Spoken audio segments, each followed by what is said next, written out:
Establishment کی جانب سے جہاں پر عمران خان کو کاؤنٹر کرنے کے لیے کوئی نہ کوئی منصوبہ بنایا جاتا ہے، وہیں پر اسٹیبلشمنٹ اس گورنمنٹ کو بھی کاؤنٹر کرنے کے لیے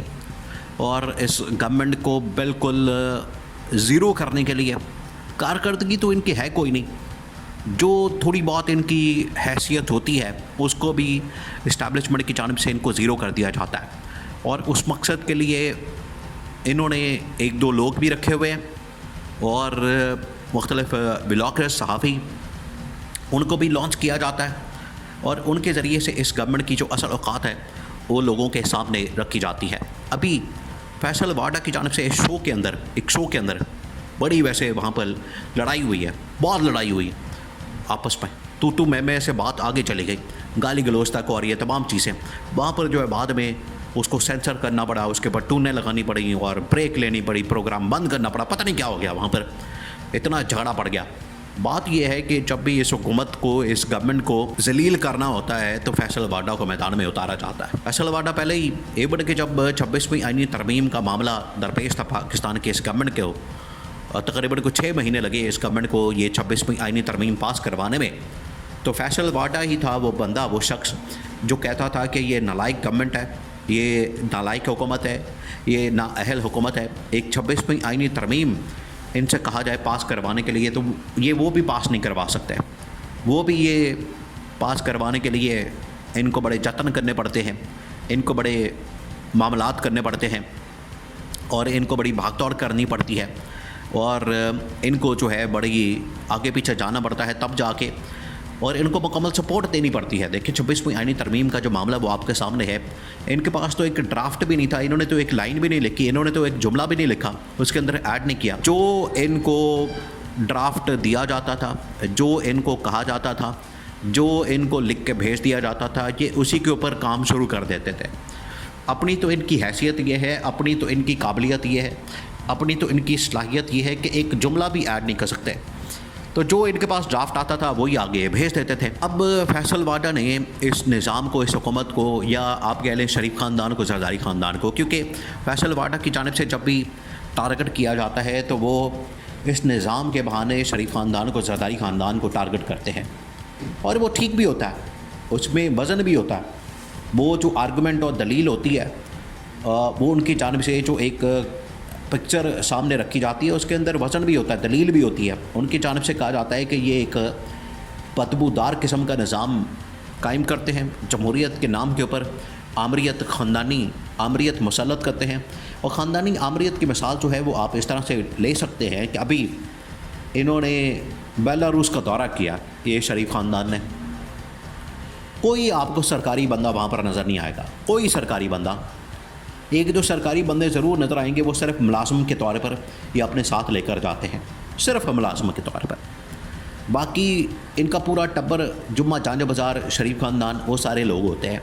اسی سے آپ اندازہ کر لیں کہ نواز شریف کی بیٹی مریم نواز کی آگے بیٹی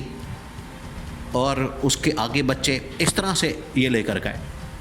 اور نہ صرف مریم نواز بلکہ اس کا جو دوسرا بیٹا ہے ببلو ڈبلو، اس کے اندر حسن نواز وہ بھی شامل تھا اس ٹور میں، اس ٹرپ میں۔ تو اگر اس کی جانب سے بات کی جاتی ہے کہ بدبودار نظام ہے اور خاندانی آمریت ان لوگوں نے پاکستان کے اوپر مسلط کی ہوئی ہے، تو بات تو ٹھیک ہے، بات تو حق ہے۔ اسی طرح سے وہ دیکھیں، یہ نواز شریف کا نہیں، صرف شہباز شریف کا، اس کے بچے، اس کے آگے سے بچے، سلیمان شہباز، اس کے آگے سے بچے،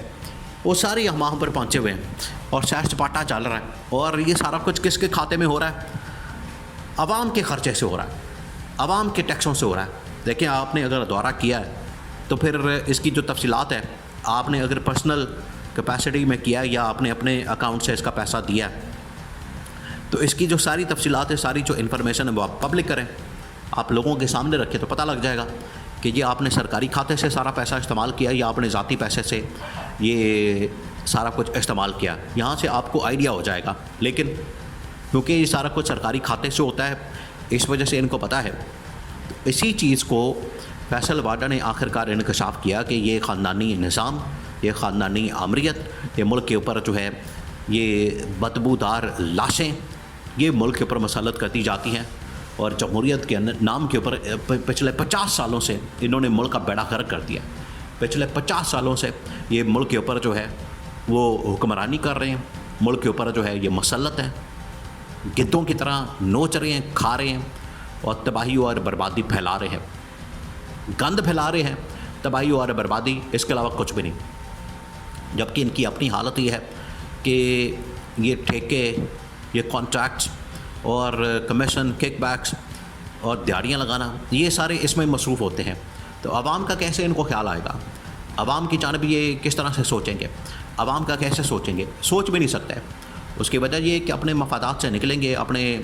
انٹرسٹ سے نکلیں گے تو عوام کے مفاد کا سوچیں گے۔ تو وہاں پر نون لیگ بیٹھا ہوا تھا۔ جیسے ہی یہ فیصل وارڈا کی جانب سے انکشاف کیا گیا، جیسے فیصل وارڈا کی جانب سے یہ تنقید کی گئی اور یہ اسٹیبلشمنٹ کی جانب سے کی جاتی ہے، کہ آپ اس بات کو ذہن میں رکھیں۔ ایک طرف جنرل عاصم نے تقریر کی ابھی 2-4 دن پہلے،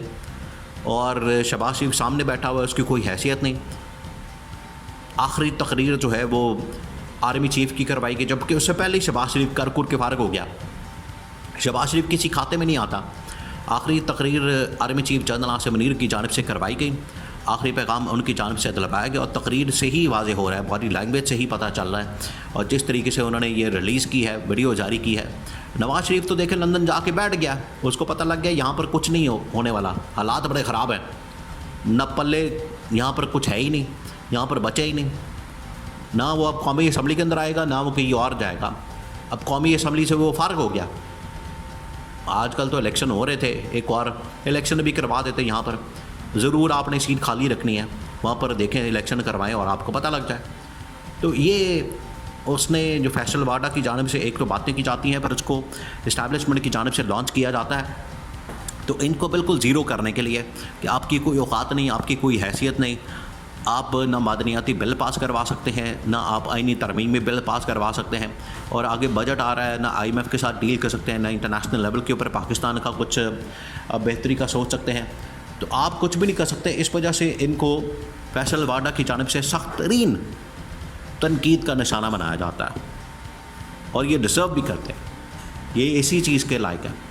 یہ اسی چیز کے مستحق ہیں، ان کو اسی طرح سے ڈنڈا ملنا چاہیے۔ اور عمران خان نے ویسے ہی ان کو پہلے دن سے ایکسپوز کیا ہوا، ان کی کرپشن، ان کی لوٹ مار کو، ان کی تباہی اور بربادی کو، خزانے کو جس طریقے سے یہ بے ترتیبی سے لوٹتے ہیں اور دولت جو ہے باہر کے ملک پہ ٹرانسفر کرتے ہیں، یہی وہ ان کی کرتوتیں ہیں جس کی وجہ سے عوام آج ان سے شدید نفرت کرتے ہیں۔